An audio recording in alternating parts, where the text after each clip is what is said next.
My catchwords are sign language whittling. Please communicate deaf people.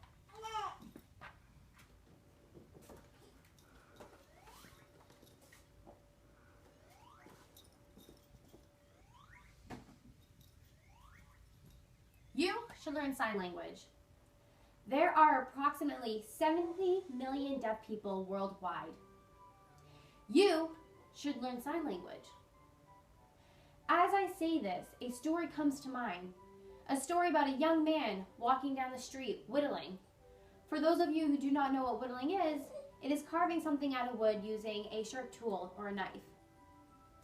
This man was carving something innocent, walking down the street, when a police officer said, "Stop!" The young man was deaf. He did not hear the police officer, so he continued on his way. Again, the police officer shouted, "Stop!" The man continued.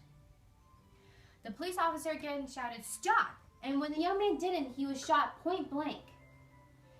This is a tragedy, no doubt. A tragedy that didn't have to occur.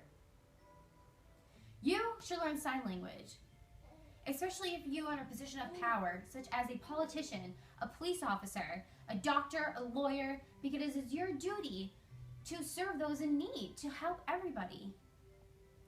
You should learn sign language because the responsibility of communicating with another human being doesn't just fall on that other person.